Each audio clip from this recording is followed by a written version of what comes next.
quand on est jeune, on ne gagne pas forcément énormément d'argent. Et justement, le JT, vu que c'est pas cher, ça nous permet de nous loger en attendant pour mettre de l'argent de côté, pour passer le permis, etc. Et comme ça, par la suite, après, ce sera beaucoup plus facile. Moi, je dis que le clash est bienvenu pour ça, parce que voilà, t'es un étudiant, tu as une formation, c'est pas parce que tu travailles pas, c'est pas pour ouais, tu travailles pas qu'ils vont pas t'aider à trouver un logement. C'est ça qui est bien aussi, c'est pour les jeunes. Oui, parce que c'est vrai que la plupart des propriétaires demandent pas mal de garanties et selon la situation de chacun, eh bien, on ne peut pas forcément remplir toutes les conditions pour accéder à un logement. Bah, c'est sûr, c'est un logement pour pouvoir travailler, quoi. Ça, c'est clair, quoi. Ou pour pouvoir trouver du travail ou continuer des formations, faire une formation, avoir... ça fait partie du parcours professionnel pour moi. Ma mère est venue, elle m'a accompagnée juste un jour pour voir comment c'était. Elle a vu ma chambre et c'est vrai que bon, bah, elle s'est dit que j'étais dans un endroit qui était très bien entretenu, bon, qu'il y avait des gens, il y avait du monde.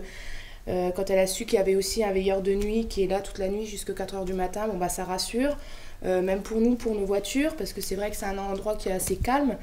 Donc c'est vrai que bon, les voitures dorment dehors. Donc c'est vrai que quand on se dit il y a quand même un veilleur de nuit, à l'entrée on a quand même un pass. Donc c'est vrai que on est quand même en sécurité, quoi. Ouais, c'est rassurant en fait. Pour moi, c'est aussi un vrai échange, c'est un lieu d'échange de culture aussi. Quand on vient de loin et que bon, on arrive dans une ville, on connaît personne, on ne sait pas qu'est-ce qu'il faut aller voir, tout ça. Le fait d'être dans un centre où il y a du monde, du même âge, ça permet de faire des connaissances, des relations, faire du sport. Et ça, je pense que pour moi, c'est le plus important parce que sorti du boulot, si on ne connaît rien, qu'on s'enferme dans la chambre, on va tenir quoi, 1 mois, 2 mois. Il faut essayer au maximum de faire retirer de la tête des gens cette image négative qu'ils ont des foyers, quoi.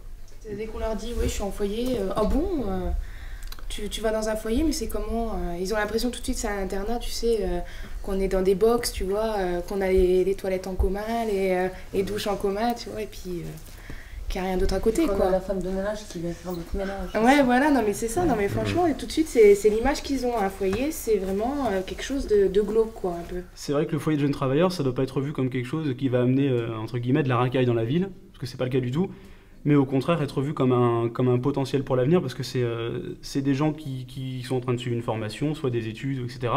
Et donc c'est des gens qui ont de fortes chances de faire partie de la population active de la ville qui les accueille dans ce foyer de jeunes travailleurs, quoi. Donc c'est une manière aussi de développer la ville et non pas, justement, c'est pas du tout une régression. C'est vraiment l'endroit où vraiment on ressent encore un peu de solidarité entre les gens, de la politesse aussi. Et du respect aussi. Important. Voilà.